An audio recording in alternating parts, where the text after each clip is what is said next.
there's one interesting thing when it comes to Zergs going up against Big Gabe. So I know, I can't remember the last time that I saw him do any sort of proxy rack shenanigans. So I feel that like Zergs can play pretty much as greedy and as safely, knowing that that's potentially never going to happen to them. And did you see the series between Cyril and Clem yesterday? I caught a bit of it. Yeah, I saw a lot of Ravagers and whatnot. I had it up all day though. I did watch that match. And there was like lots of proxy hatches as well, like blocking the stuff, which was awesome. Is that the new thing? I was so like he was not concerned at all about the possibility of any sort of early attack.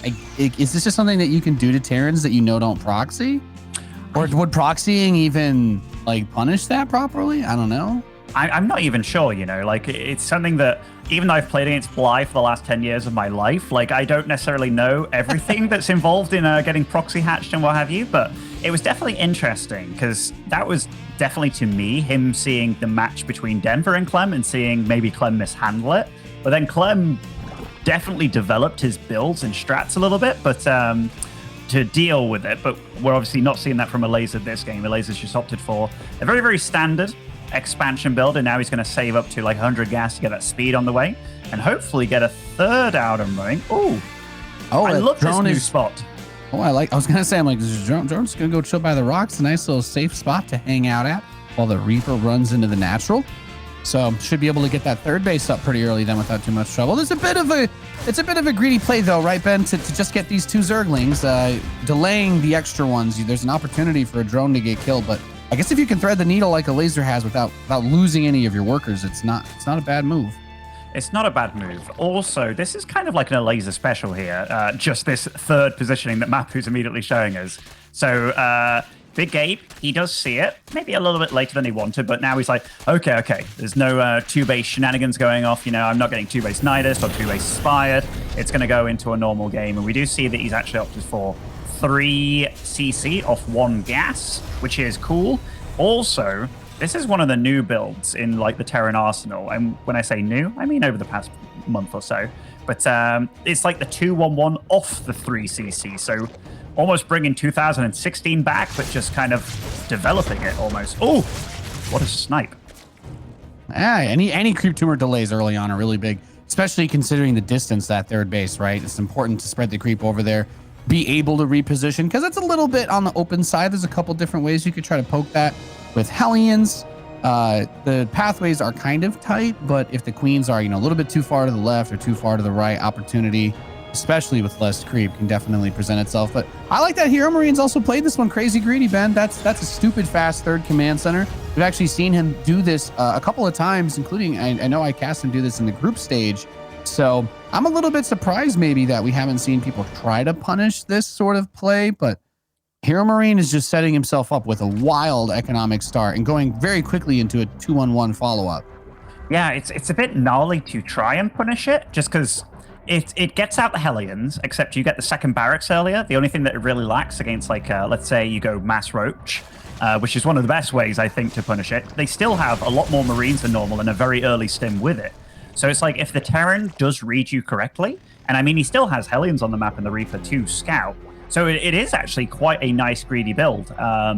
One of the ways that I've been punished when I do it is the Zerg notices it very quickly and outgreeds me pretty hard, which it looks like that's what Elazer's going for. We do see the single Evo going down for him, the single Baneling Nest. I mean, that's totally standard, but he's actually taking a lot of the appropriate steps here and even going up to 60 plus drones against this. Because I'd imagine, like, normally it's a Marine Hellbat follow-up, but we don't see an armory on the way anytime soon.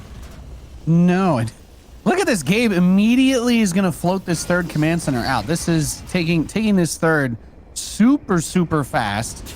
And I do say as well, for Terran taking the more exposed third base, I think that's also interesting to consider because they're opening up a little bit more avenues for Zerglings to try and go in with run-bys and whatnot, where I always felt like that high ground third base is a bit more defensible.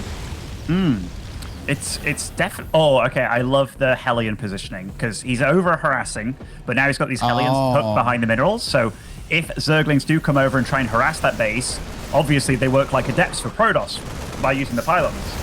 Yeah, so I guess that's how you do it. Now, does get actually a good detonation. So some of the Marines taken out there. It's a good Ling Bane count.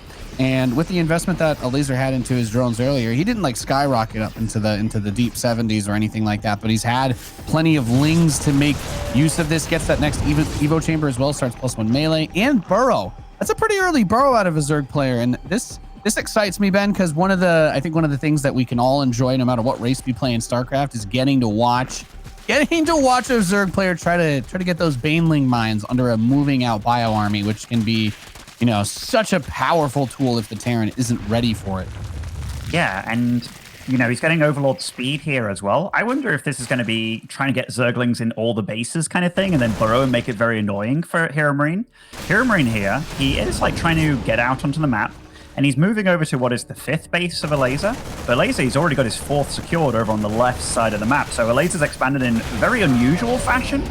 But so far, he's even able to keep his 5th alive as well with all this. Elazer's playing very good this game thus far. Yeah, I have to say, HeRoMaRinE's his willingness to just go into a deep late game setup as well is just fascinating to me, because not only does he do the greedy opener, but that 4th command center starts up very quickly too.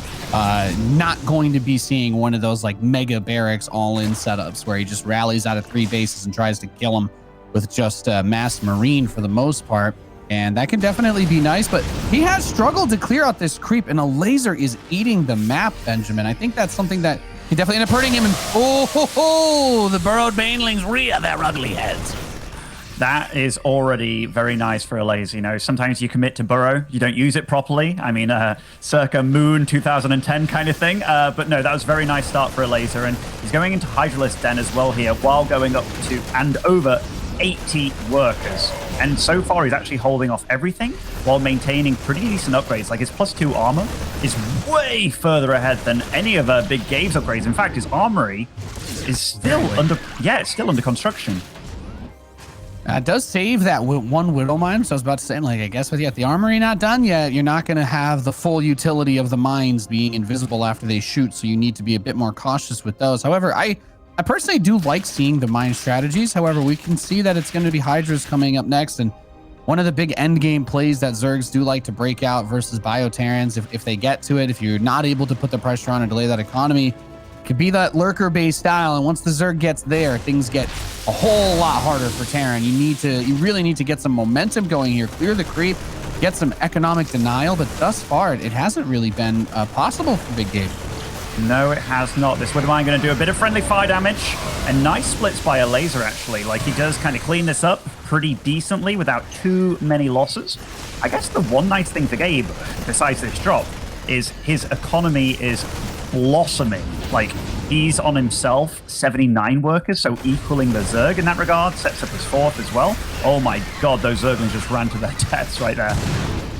Yeah, Widowmine's going to chunk out those Overseers. Well, there were Boar Banelings right underneath that army. He just gets another huge detonation. He just flipped 2 Banelings underneath about half of those Marines. So now Elazer's going to come back into that 4th base. And it is not only just now trying to start turning into a planetary fortress, so it will not be able to complete that process. Just 4 Hydras. Okay, one good mine shot there, but just 4 Hydras, maybe not enough to kill the floating command center. Burrows another Baneling right outside the bottom of that ramp, and Elazer's been keeping up some pretty tremendous pressure, Benjamin, but it's not that HeRoMaRinE has lost a bunch of his SCVs. He still has a good economic position. He just needs to lock down and secure this 4th base, and I don't know, he might need to get a Raven against this, because between the creep spread and the burrowed Banelings everywhere, this game is starting to look like a Halloween haunted maze, maybe a week too late. Oh, you're that guy in the Twitch chat, Had. It's like, get a Raven, you know, for the burrow and for the creature. No. But it's so difficult. I hate the Raven for it, but I have no idea how you clear all of it. It's just... Big Gabe, I think the one thing that he really has to do is make this game very chaotic. And honestly, if we look at the supply, he's actually macroing quite a bit better than Elazer. His bank is significantly lower. The thing is, Elazer... fighting off creep, Elazer is. Even though he's pushing, I think he's getting a bit too eager here. And that's definitely a mistake that he can make, right? If he's overextending with where he's burrowing all of those Banelings, maybe only not getting the value that he needs. Good scan from there. Gabe's going to be able to clear those out. We got a Liberator sieging on the west side. Another one headed over towards the main base. Quick reposition from Elazer. Kind of cuts inside to get the siege on the 3rd.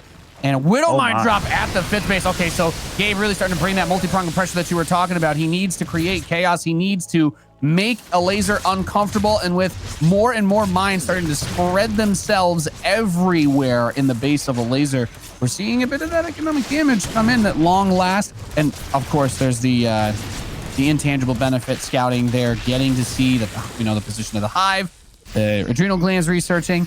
The most important thing to get ready for is got to be that lurker transition. And his Widow Mine was in range to see the lurker den morphing. That does put a bit of a timer on the tech setup. You're going to need something more than just straight up bio if you're going to take a head-on fight against that army, or unless his plan is to just never take that head-on fight. I don't think he wants to. Like, he wants to bring the tempo to Elazer. He's 20 supply ahead, but he is fighting on creep. And, oh, these Widow Mine shots, they are doing a lot of friendly fire damage, and Big Gabe gets cleaned up significantly here. He was doing some Liberator harass elsewhere, but I think that was the real cleanup that Elazer needed. Now he has, like, Lurker Tech available. While he doesn't have the upgrades available for them just yet, they have started. Yeah, okay, so there it is, that first upgrade starting, the Seismic Spines. That's the 10 range for the Lurker, getting a good amount of Banelings. And with the creep spread that Elazer has had, HeRoMaRiNE's kept it from, like, reaching his own bases, but it's still so hard to fight when the only way, you can't really get that position on the base without clearing some of this creep, or those Banelings will be such a struggle to deal with. Okay, that command center lands in northwest, and there's a Lurker right there. So if you didn't know they were coming, you definitely do now. As he gets this drop in the southeast, needs to get a base killer too. Honestly, it's just been, it has felt like a bit of a struggle there. But the biggest thing that I'm noticing, Ben, as you pointed out earlier, Big Gabe's still been doing a fantastic job macroing. Regardless of if he's dealt a killing blow, he has not slowed down with his economy. He was super greedy, and he's been producing nonstop. But finally, a little bit of counter damage comes in from Elazer. That command center in the northwest is lifted off again. I think the Lurker siege at the 4th mineral line as Gabe tries to push on creep towards the 3rd, and a massive Zergling Baneling surround swallows this Terran army whole. That was a perfect fight again for Elazer. He's also harassing economically. I mean, 21 SCVs just fell, but Big Gabe has been producing them continuously. But now Elazer's taken the supply lead, and Big Gabe, it looks like he's thrown everything at Elazer that he can. He even neglected 3/3 upgrades. So soon it's going to be +3 armor for the Zerg, and yeah, he's getting overwhelmed on every side here. Yes, that 3rd base gets forced to lift off. That's the Hydralisk grabbed the sensor tower as well on the way out. I think he left some Burrow Banelings there too, right behind him. He did not detonate them under the Marines, but too much going on. Too much going on. Too much. There's too much going on, man. That's exactly what's happening. Oh, Big Gabe just started the +3, so he kind of knows now that it's kind of impossible to finish Elazer. Like, Elazer's holding on really well while dealing a lot of, like, counter damage. A few Lurkers just kind of ran to their deaths there, but at this point, yeah, HeRoMaRiNE, he has to think of a different game plan, because these pushes, they're not necessarily working out for him anymore. No. And, you know, as you just pointed out, one of the other problems in this whole first map for HeRoMaRiNE has been that Elazer really focused on the upgrades, right? We saw the very late armory, so the +2 was actually done leaps and bounds ahead of HeRoMaRiNE, so he's lost...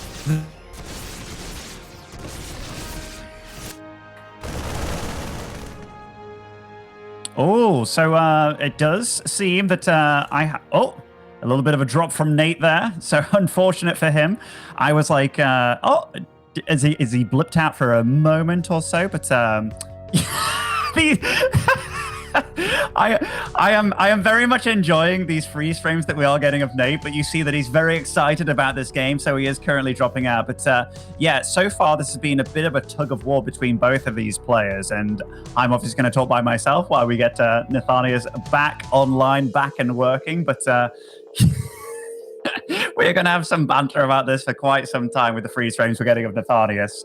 But yeah, if I had to say who I felt was in better shape this game, even though it's incredibly close, like the supplies, it's 161 for HeRoMaRiNE, 155 for Elazer.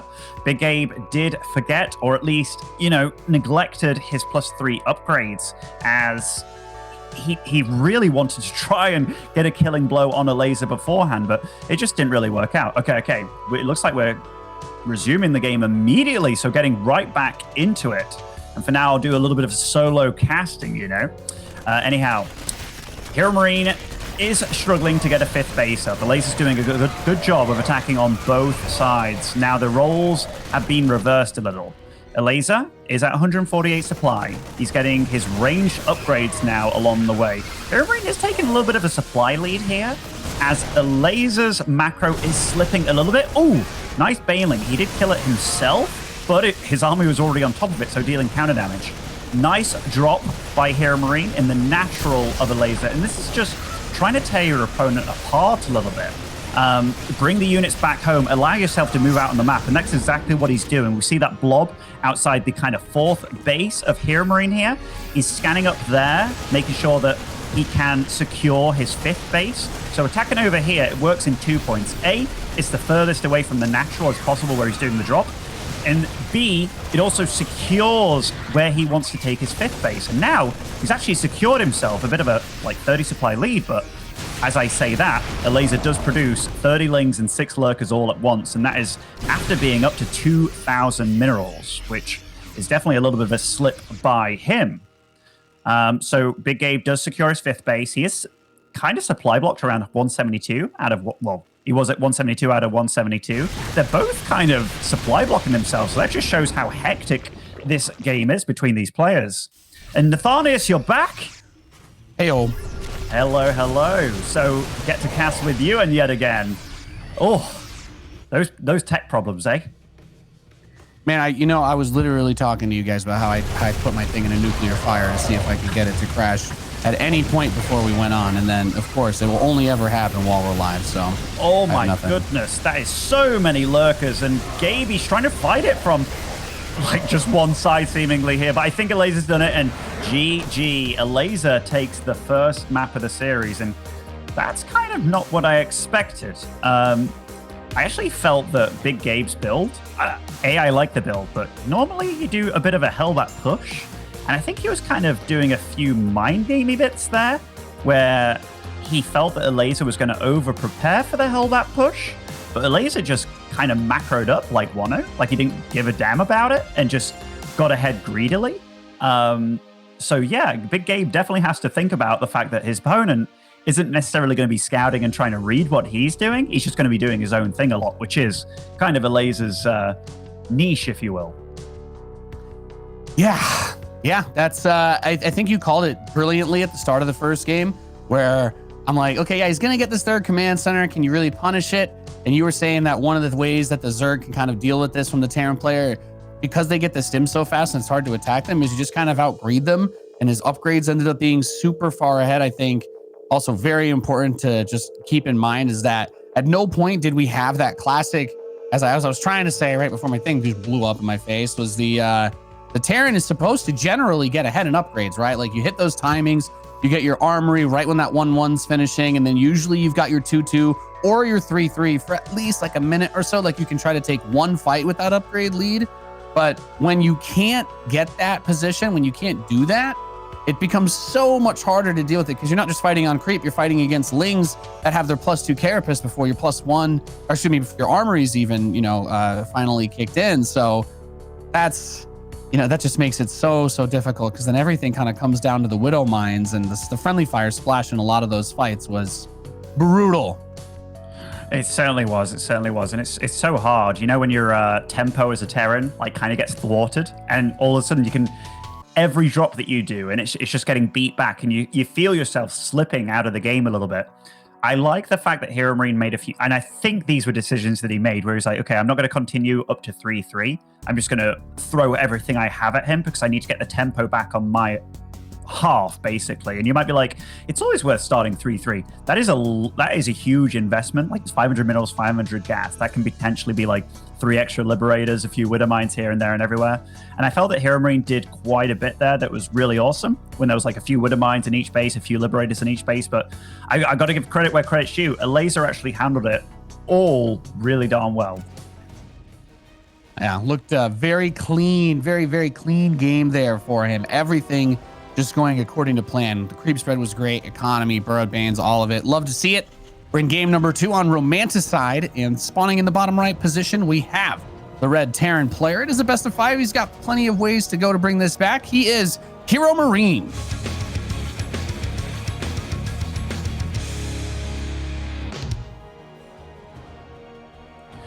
And spawning over on the other side of Romanticide, over in the top left, playing for Team Aggo, it is Elazer.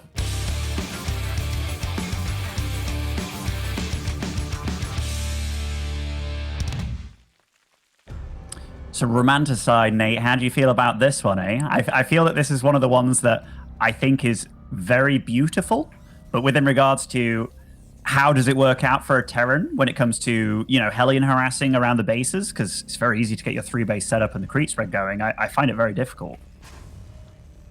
Yeah, you know, I find this map to be very, very interesting to look at. And I think it's one of the more unique designs that we've had, because there really is just like the main direct path, right? Is that ramp by the natural, which isn't too far away to be hard to defend if you feel like an attack is going to come from that way. But otherwise, you have to kind of go all the way around the back towards where that third is. So I think if you want to play a bit of a slower paced game, it should be easier to kind of stop some of those run-bys and attacks. It's not like your third base is exposed on a map like, say, Pillars of Gold or Oxide, honestly. So some of those types of attacks I would expect to see less of, or maybe more commitment on them, because they can be a little bit tougher to pull off. I've generally liked a lot of the games that we've casted here, though, over the course of this tournament. It's definitely produced some awesome games. And for me, like the Hellion Harass stage of the game, I know that there's a lot of double gas builds, but this tends to be one of the maps that Terrans avoid the double gas builds more often than not.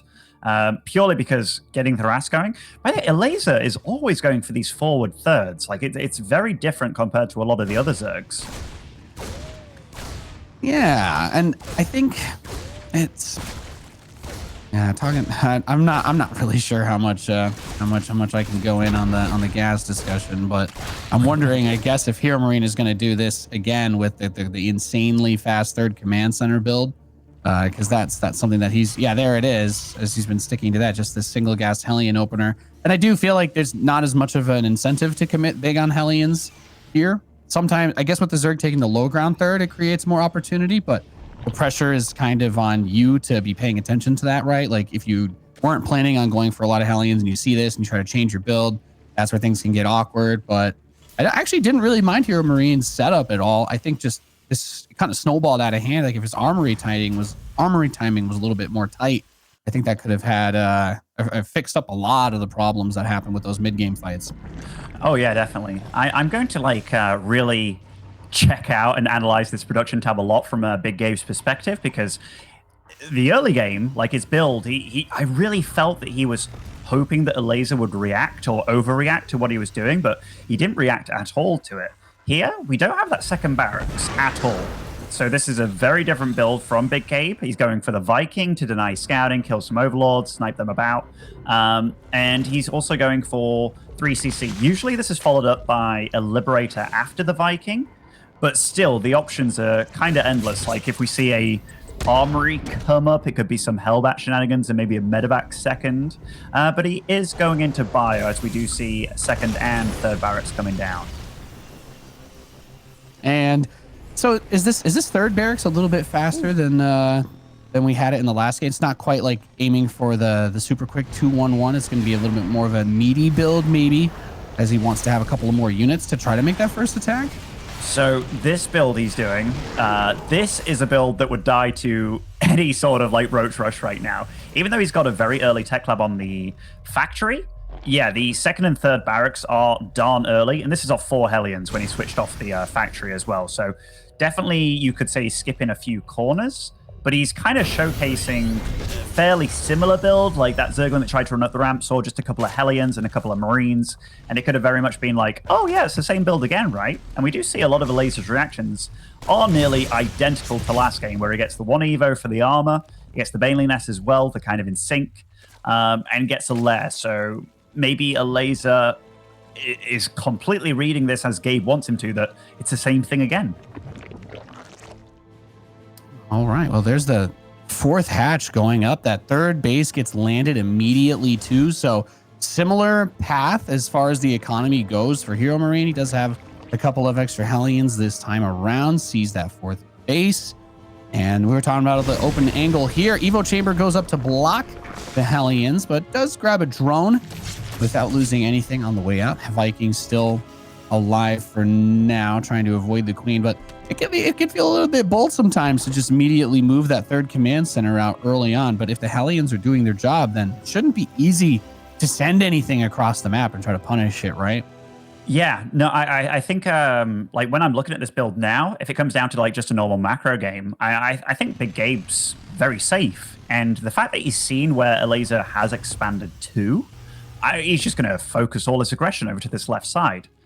It is so unusual for me that Elazer has neglected the very usual third base, but he kind of went about expanding differently on Oxide as well, and it worked out super well for him. So maybe it's about taking the more risky fourth first and being able to just take like a free fifth in the normal location for him. So we've got these Lings coming around towards where that natural is, as HeRoMaRiNE's army is about to get outside of that fourth base, getting into the middle line of the third. But this is what I was talking about, though, right? Like that attack angle is so direct, and Marines can come up and deal with it a little bit more easily than usual. As that 1-1 gets closer, I've also got my eyes on whether when or whether we'll see the armory start, and there it is. So a good solid timing that will actually allow Big Gabe to get that 2-2 when he wants it. I mean, and I was also going to point out, I mean, he's got the Hellions with the army. If you can keep them to this stage of the game, being able to use Hellbats would be nice. The Banes come up, though. Even without Bane speed, pushes off creep to dislodge this. And that can always feel terrifying, right? Moving slow Banes off creep to hit those units while there's tanks, but he just had so many units. HeRoMaRiNE could not get the target fire to pull out a big win there in that fight. No, he could not. And like as you pointed out, the armory's finishing good timing. If that was Clem yesterday, by the way, in those Serral games, some of those tank shots in the Banelings, like he really prioritized that over nearly everything. But Big Gabe's going for the Big Gabe special here. He's gone up to 8 barracks.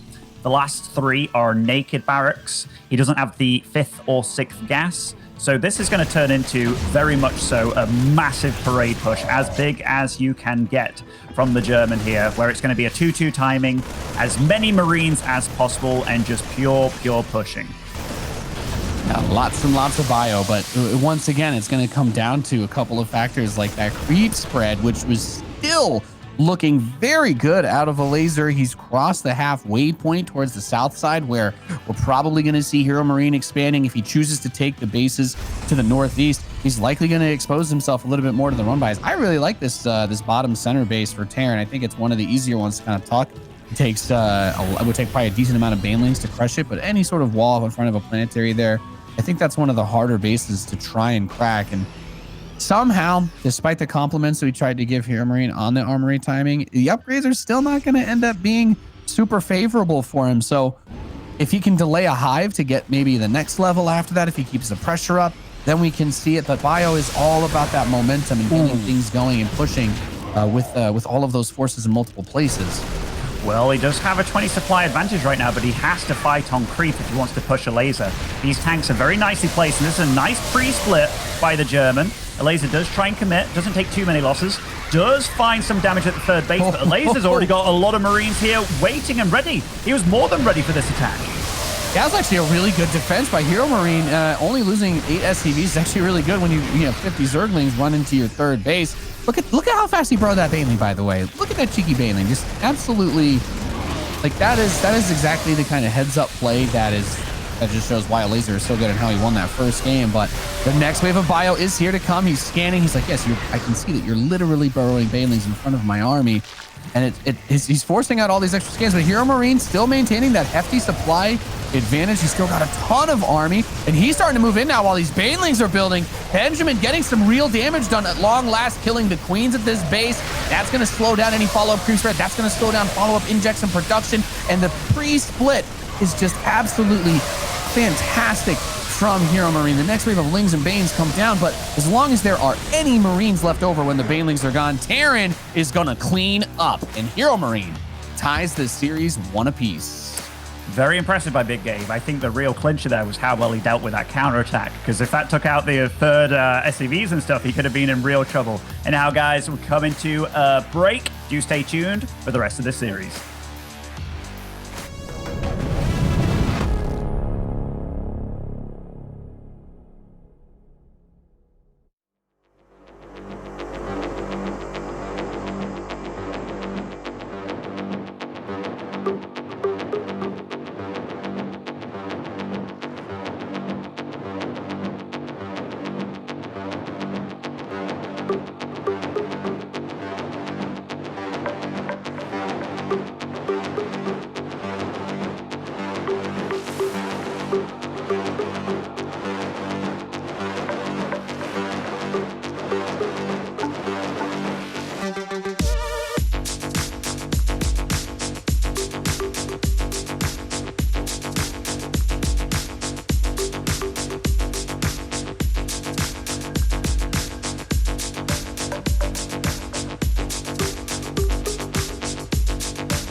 Welcome back, ladies and gentlemen, to the DreamHack Masters StarCraft 2. We are going through the European playoffs. We're in the lower bracket. We've got HeRoMaRinE tied up 1-1 with Elazer. And, well, Ben, we got to see the momentum spiral out of control on Romanticide. He couldn't quite get it done on Oxide. But this is looking like the throwdown of a series that we were hoping for. Nice back and forth. Both players really showing their best stuff so far. Yeah, the Big Gabe special with the 4 gas kind of 8 racks with 3 naked racks all in. It's very good, but I definitely feel that this doesn't work against the higher echelons of players, such as like the Raynors and the Serals of the world. Whenever I see him try this, I'm always like, this worked a long time ago, and it's good for beating anybody worse than you kind of thing. But which I wouldn't say Elazer's worse, but whenever I see Elazer go up against it, he never necessarily knows exactly how to deal with it. Anyhow, speaking of the man himself, spawning over in the bottom right-hand side of Death Aura, it is Elazer.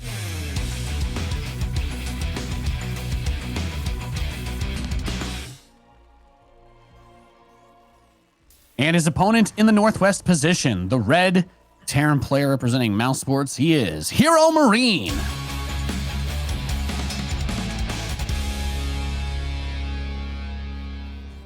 I'm interested to see if he just sticks with a 3cc thing, though. Like, Elazer doesn't really prod in with a Overlord at all, which it's interesting. But he also hasn't shown that he's super duper duper out-greeding the 3cc. And I mean, like, that game, did anything go crazy good for Big Gabe? I mean, he killed, like, 1 drone, and that's about it with the Hellions initially. I'd almost go for the same thing again. Yeah, I don't mind it at all. I like Big Gabe's builds, and since Elazer doesn't seem to want to bring the aggression, it doesn't appear to be very punishable, to be honest. Like, it's the kind of thing where you look at HeRoMaRinE do this, and you're like, yeah, that looks like a great build. But then you try it on ladder, and you're like, no, I literally die to 90% of cheese now because I have max like 3 or 4 Marines with stim halfway done, and maybe 2 Hellions while there's Ravagers in my natural, and that was one of the things I actually really enjoyed about that Clem Serral series that you were talking about yesterday, because I think it's one of the best things about Serral that he really just has no problem throwing in absolute off-the-wall crazy types of attacks or proxy hatches, Ravager rushes, and all that jazz. And I mean, I would be pretty surprised if HeRoMaRinE pulled this, did this really greedy build again for like a 3rd game in a row, and Elazer just doesn't do anything for the rest of the series aggressive. Like, if he just plays macro, I will be surprised by that. Yeah, Elazer's the guy that he'll look at builds, he'll look at players, and he will try and figure out how to kill them. And so far this game, or rather this series with Big Gabe, he hasn't gone for that at all. He's been all about, okay, how do I play greedy as well? How do we go into a real game? I mean, that 2nd game, he didn't get to get up to his true tech, if you will, but the 1st game, he got up to lurkers, and he was pretty good with them. So a bit of a different approach in TVZ for Elazer. And again, we see the same 3cc from Big Gabe, and we've been seeing this.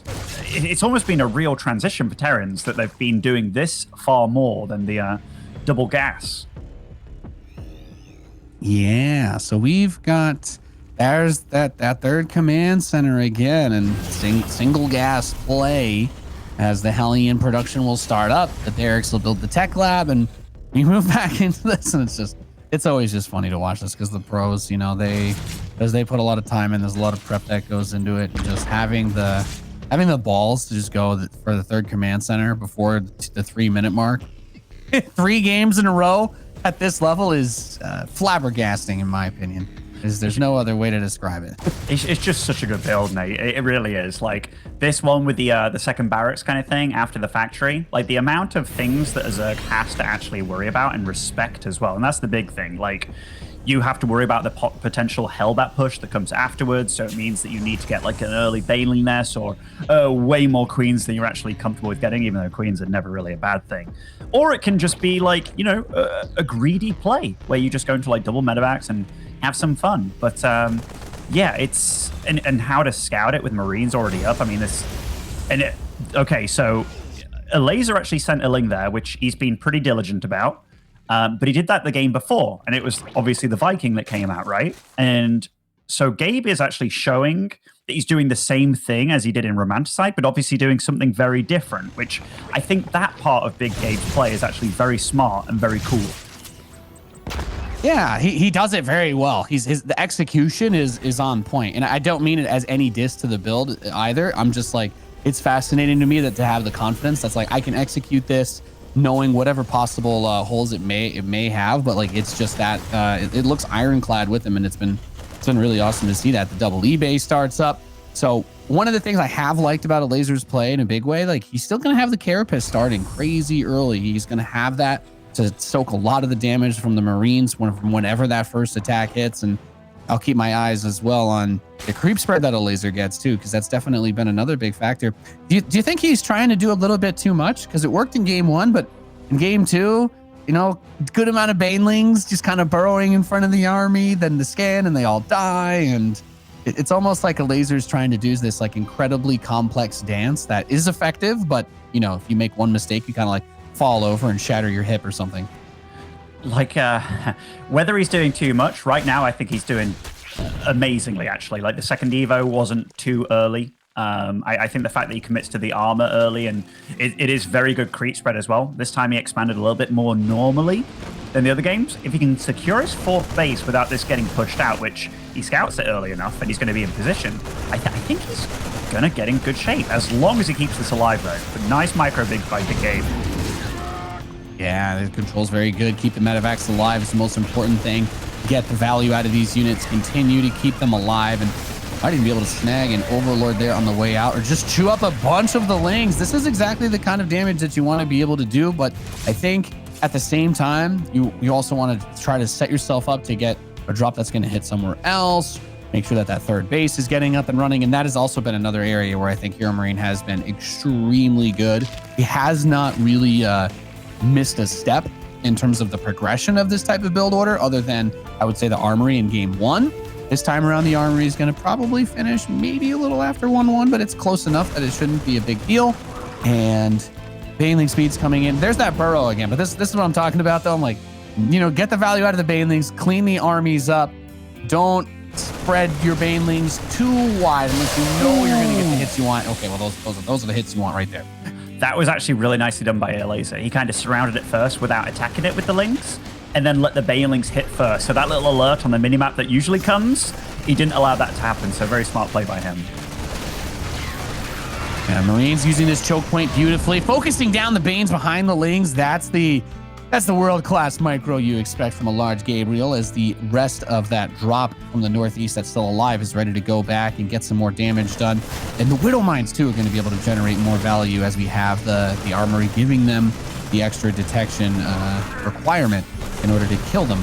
As that Hydralisk is going to be finishing up soon. Baneling speed is done. That's probably the most important upgrade you're going to have defensively for Zerg. And he tries to get on top of the 5th base on this west side. I love the way he's using the chokes, but not able to get a big blow just yet. All things considered, look fairly even at this point, Ben. Yeah, super even. I like Elazer's doing as good a job as you can defending. Big Gabe is totally willing to go to the later game again, as he did in the first game. The fight positions have been really, really good for HeRoMaRinE. Also, we're getting into that stage of the game where he's producing 3 Widow Mines at a time and going up to drilling cores. And this time, he won't be significantly behind in upgrades for the time being. So that is all really good. And the work account for both of them, they've both done such a good job of skating the line of greed, but also doing everything they need to do very well. Yeah, that is like high level StarCraft, right? Is you're just always riding on the edge of the blade, and you're picking up every single little advantage where you can. And it's when you don't make huge mistakes, you get games like this where it's a bit of an ebb and a flow, back and forth.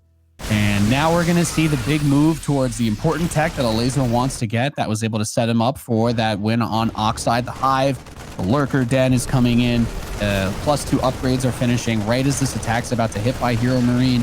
And his 2-2 is going to line up, so he'll have that attack upgrade advantage if he waits a little bit. But Elazer trying to push him back so far, grabs a couple of these Widow Mines, no big detonations just yet.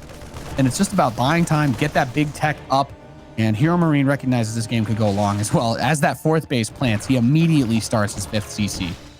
He certainly does. And I think that's the absolute right move, because he's going to soak up those bases so quickly. And he wants to make this game very, very chaotic. So getting up extra PFs around the map and stuff will be very, very helpful. Big Gabe's going to be able to get up to 200 supply here as well pretty comfortably. And yeah, he's hit 2-2 now. I hope he doesn't forget about his 3-3. And as I said that, he starts his +3 weapon. So this game, it feels like Big Gabe is absolutely on form here.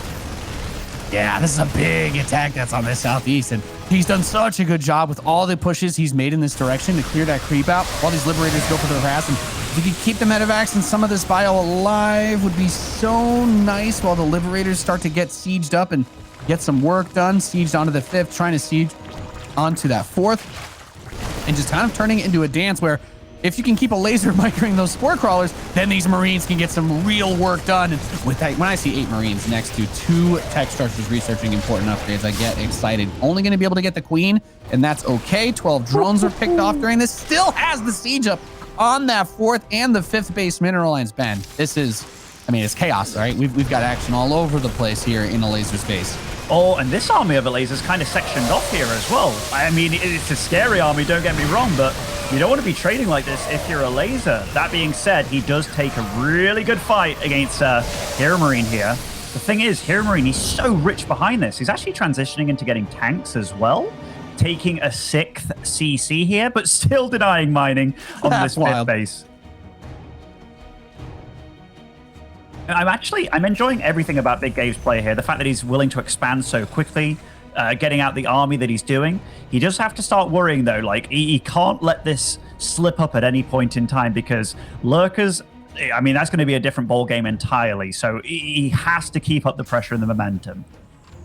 Yeah, very, very important. I still can't believe that Liberator is there. I can already see 7 BattleNet forum posts getting made watching that bad boy. Still not in range with the Spore.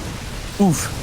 As another scan moving forward. Going to be able to pick 2 of the Lurkers before the start of this fight. However, once those Lurkers do get in position, we know they are going to rip that bio to shreds. Those support units become so crucial for success, because even just going into siege tanks doesn't necessarily do it if the Viper play is good. But I like this drop. Going to bring one of the tanks inside of the main base of Elazer, trying to see if he can get the position to maybe shell the drones from the high ground. And while he's not able to get it, I can't believe this. Oh my God, the hide. Oh, this is. Well, I'm stealing that spot. Yeah, I'm stealing that spot. That's a non-full range Liberator as well. Ooh, yeah. Ghost Academy in the making. Seems good. Well.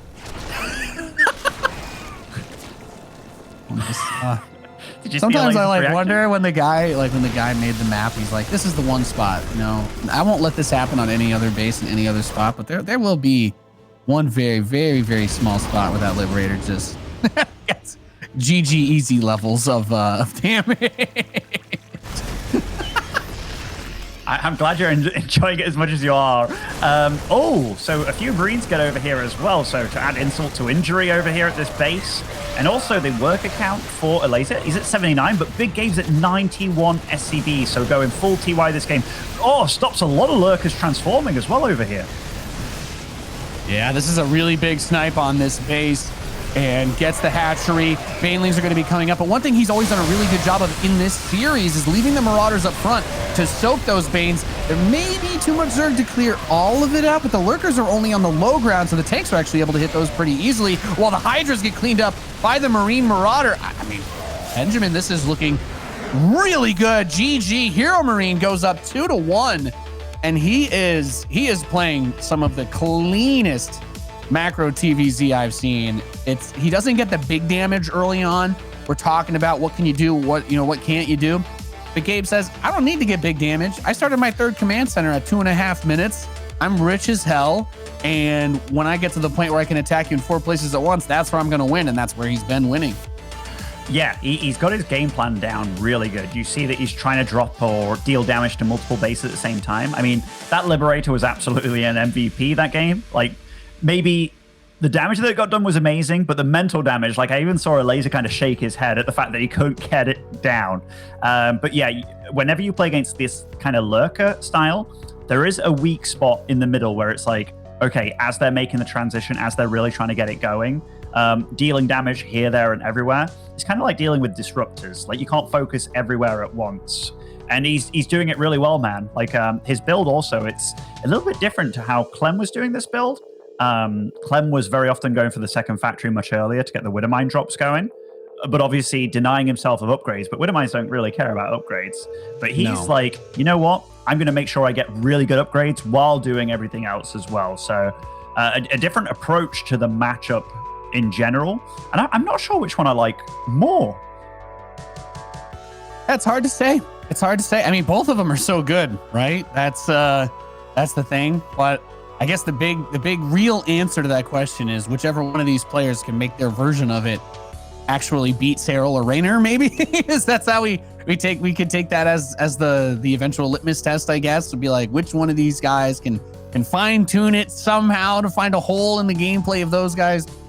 Then again, it's kind of hard to find many, if any, flaws in the games of Esl or HeRoMaRinE. So it's also both of the styles are like descendants of the same initial build, right? So if you can do both of those when they require very different follow-ups and stuff, like Elazer trying to get this fast +1 armor against a player that's going really fast Widowmine drops in general with drilling claws, you know, it doesn't make sense at all to do that. So we're having a little discussion here over which map we actually have next, and it will be Lightshade. So we had a little bit of a mishap there, given that Pillars of Gold, it was like, it's a 5th map of the series already, right? No.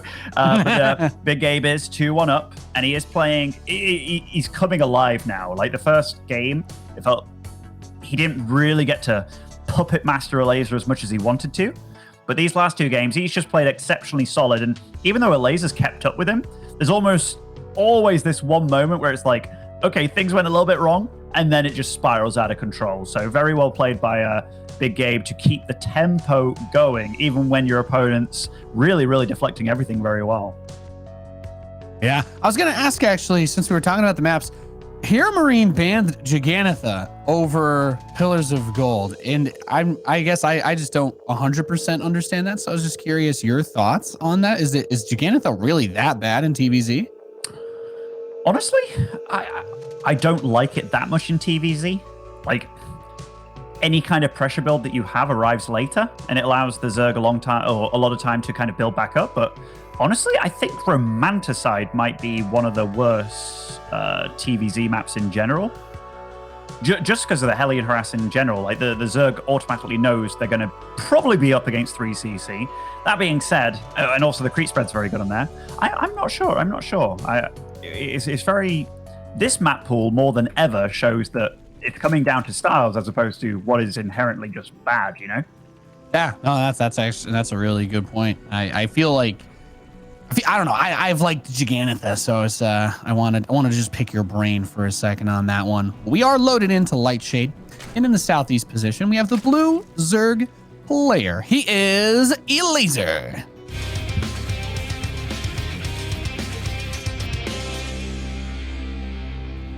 And spawning over in the top left-hand side, playing with Team Mouse, it is HeRoMaRinE.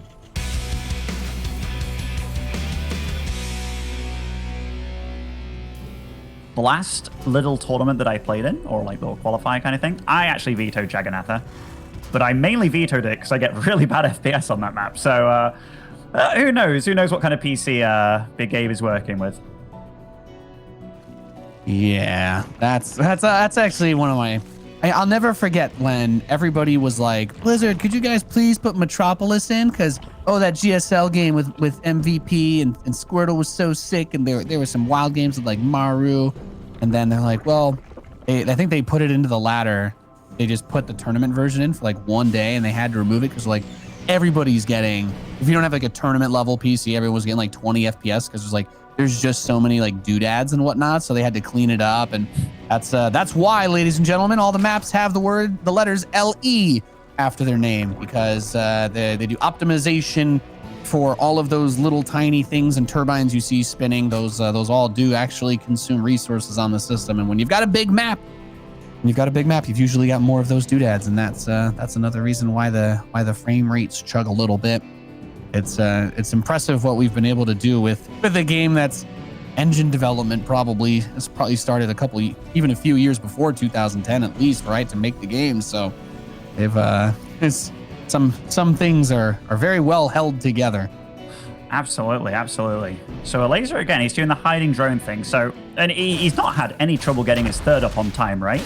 I mean, HeRoMaRinE, obviously, Terrans, or for those that are wondering about Terrans and their first Reaper, if you send your Reaper to the third base, like immediately without going to the natural, you always have this sinking suspicion, like, oh, did my opponent actually make a hatch itself? Like, because if they go pool first and you just send it to the third, and then you have a few lings turn up at your natural, you find out about that way, way later than you should.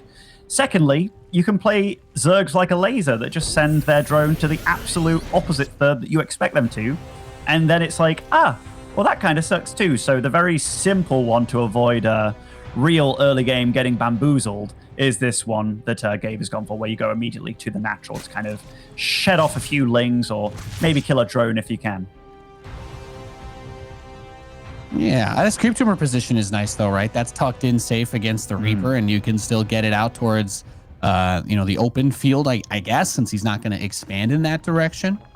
But Lightshade, do you have any strong feelings about this map? I actually like Lightshade quite a bit. In TVT, it is a nightmare trying to move across the middle of the map, just because there's like these very little chokes, and it's like, I want to get to you, but I cannot at all. When it comes to TVZ and TVP, actually, I like the map quite a chunk. Yeah, I think this is a good one too. Like, just look how open this third base is, right? And when you take this, what the Hellions can possibly do here is really nice. And I like that because it seems considered in the build order, right? Since it's going to be a double factory Blue Flame Hellion build. And with the starport, the option to drop is going to be there. That these types of builds, in my opinion, take really good advantage of how open a third can be on a map like this. And this is actually one of those builds I really like when HeRoMaRinE busts out, because he does it every now and again. I like the Blue Flame Hellion builds in general. The Muslim they're quite fun to watch because it's been such a Zergling dominated meta for such a long time in ZVT. It certainly has. I mean, like with the queens and stuff, it's just the perfect defense against nearly everything. We don't have an armory on the way, right? Or anything like that? No, we don't. So this is just pure Blue Flame Hellion. Going to be in Hellion form as well. Aha, armory starts now. I wonder if that was maybe a little bit late, or... So Big Game knows that Elazer hasn't really been poking with his Overlord into the main, so completely blind, right? Elazer's going to find out about this very late. Yeah, because at some level you need to be willing to accept that your opponent could do something a little bit different this time around. Now you see that as soon as you see an odd number of Hellions, though, that's usually what gives it away. But it's still just the 6 up there. So it seemed like, was he pocketing a few of them or just kind of filtering them out to keep those numbers even? I'm not sure. A lot of lings are being made. Okay, yeah, that's really smart then, because a lot of lings are being made, but Blue Flame Hellions dumpster them. They certainly do, and Elazer has no idea about this attack, and now he knows, but that's a lot of Hellbats showing up. Oh, quite a few Banelings being morphed, and Elazer slightly attacking his own Creep Tumor there for a moment, but that is quite a few Banelings, and these Hellbats so far are getting deflected pretty well, but the Banelings are moving in and taking out quite a chunk of them. Yeah, did get onto some of the drone line, but not actually able to secure the kills. Only 3 drones were picked off. At the end of the day, I feel like I would have preferred to see them just stay as Hellions and try to poke with this. Maybe it didn't end up. I feel like that didn't really end up doing a whole lot for what was that, 1,000 minerals worth of Hellions? It did not. It did not. All said and done. Yeah, all said and done. Like Elazer did have to throw in a lot of units, or rather a lot of lava into units as opposed to drones, which is always nice. But this is kind of turning into the variation that Cure did, right? Where it's going to be a lot of Widowmine drops very quickly. So even though the first wave didn't necessarily go maybe as well as it could have gone, the second, third, and fourth, the first wave has to have happened for those to happen. So this game is not over by any means. Yeah. I do like, though, the other thing about Blue Flame Hellion openers with the other change. I still never really understood why this ended up being put into the game, but when they made the Creep Tumors light, the Hellions are a lot better at kind of cleaning those up and deflecting them. But he's going to turn them into Hellbats and try to kill a building hatchery, which Don't think it's going to do too much. These Banelings are going to come out after him. He's going to have to split off creep, I guess. The Widow Mine's being dropped in the mineral line behind this, I think, might be the potential ace play. And this is the type of thing that I really love seeing. I'm sure you've seen TY's games that he played in GSL, but man, he made Widow Mine drops against Zerg look absolutely busted. He pulled the drones towards it? Yeah, that was almost like a power play, you know, like I'm willing to lose extra, you know, like, but no, yes, I really like the Widowmine drop play. That was nice, cleaned up by Elazer. It was nice HeRoMaRinE trying to bait the attention while doing this at the same time, because this is how we really wanted to deal damage. Also, nice split on the Hellbats themselves against the Banelings, but all said and done, I think Elazer's actually dealing with a lot of this really well, because he's making it look easy, but it's absolutely not. Yeah, no, that's probably the #1 most misleading thing about watching Pro StarCraft is that kind of builds that Twitch viewer mentality. Be like, oh, just do this, right? I've seen X player do Y action a million times, and then they're like, no. It is the movie speed when you're playing this game, man. You're just going as fast as you can. As soon as you slow down, things fall apart very quickly. But this is just such a good way to bring that pressure. You can be mega greedy behind this. It's almost impossible for the Zerg to get a good counterattack going if you keep this pressure up. And look at the drone kills he's getting.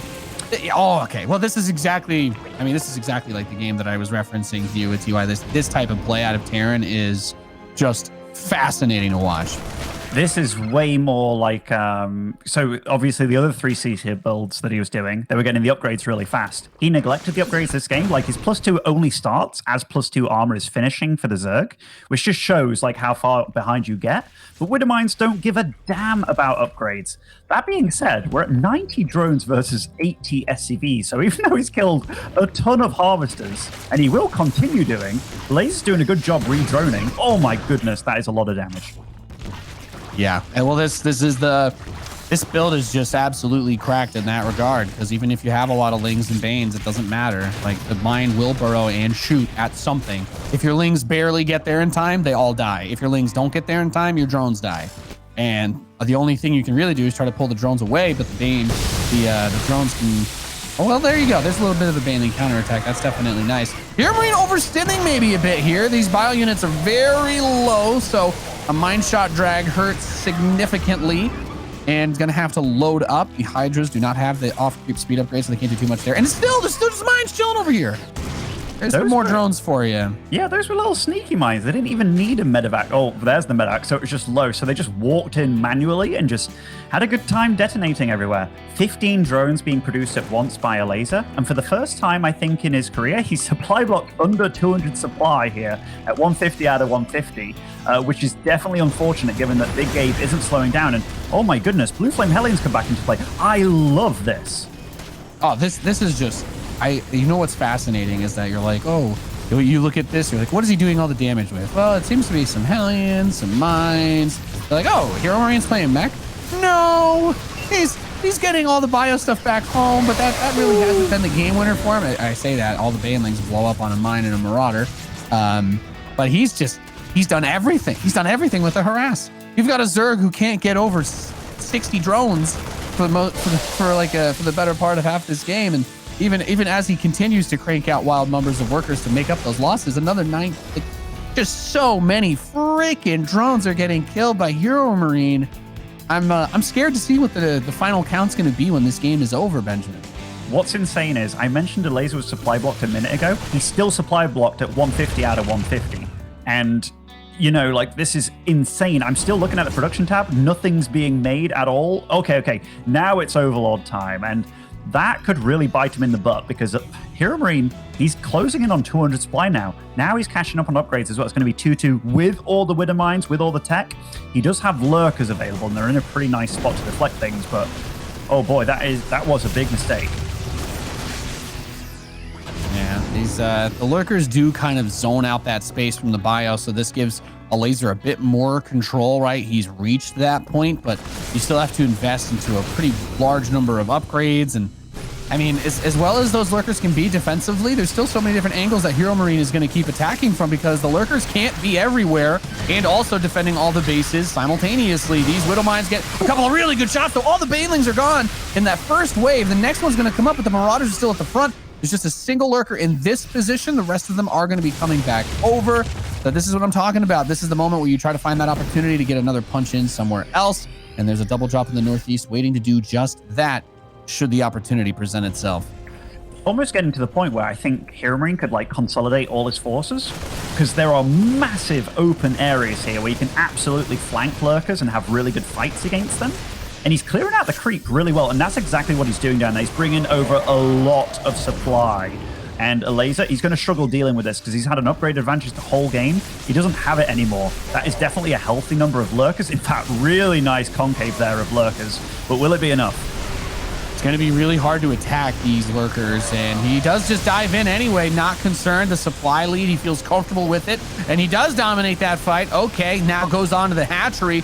Picking that off will also be nice, and with just 2 lurkers here, immediately taking shots from the siege tanks prior to this, I feel like if he had one more scan to throw in, he could have picked some of those off on the way out, but I mean, frankly speaking, it doesn't really matter. This game has been, and the fact that Elazer is still in it really speaks volumes to how good he is, but HeRoMaRinE has completely taken over this game from the phase where he was just getting all of those mine drops every which way. Like this has been a masterclass to watch thus far, but it's not over yet.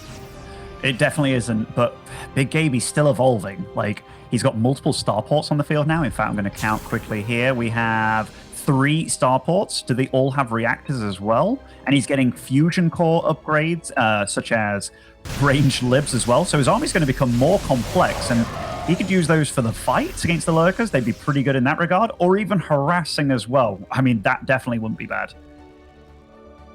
Yeah, I'd love to see that. I mean, we saw he found a broken Liberator spot on the last map, Ben. So I would not be surprised if HeRoMaRinE has figured that out. I think that's actually one of the things that the Terran player should do every season. That's one of the things that I used to do. Would be like you go into the map editor and use like one of those cheat things that let you spawn units and just find all the places where you can try to thread that needle.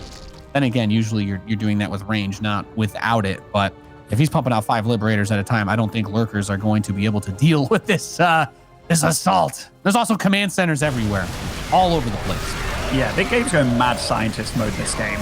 All that being said, we do have a big supply. Like, Elazer's caught up now, and they're both very equal.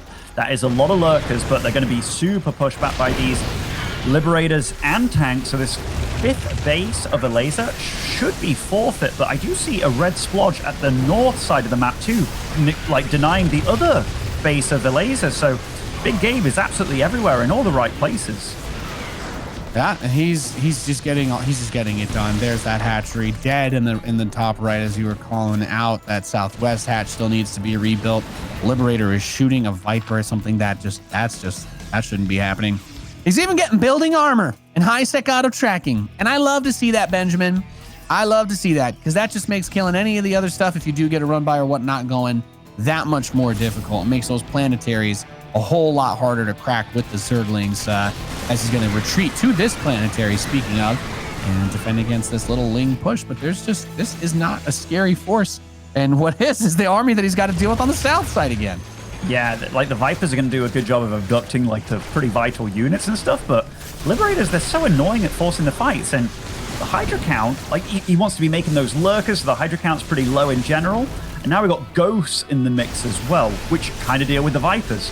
Big Gabe's done such a good job this game, and when a Terran is, like, his sole goal is attacking, right? Like, he doesn't want to defend. When he's able to afford sensor towers, but also how many orbitals does he have? Freaking 8 or so? He is insanely rich here. Yeah, this has just been, as we were saying, like, you know, the Hellbats in the beginning of the game, it's neither really here nor there anymore. With how well he's bounced back and just, as we said, taking control of this game, the entirety of this cast, for this map at least, has just been us staring at Elazer's base while HeRoMaRiNE's units are in there destroying it. It kind of says everything. He's playing out of his mind. We can really see how much he wants it this time around in this bracket. Yeah, and after like a first game deficit, EMP that Viper, but it did get the abduct off beforehand. Lurkers getting a land off here from the transport overlord. That was a nice counter drop from Elazer. I'm like, how did they get there? But this, I mean, that army of Elazer, like, Big Gabe has to respect it when he gets the pounce on him. But now, The Liberators are up, and there's nothing to shoot up at them anymore. I mean, Elazer, his supply, he just lost 60 all in the same moment, and Big Gabe takes it 3-1, but it wasn't super easy. Elazer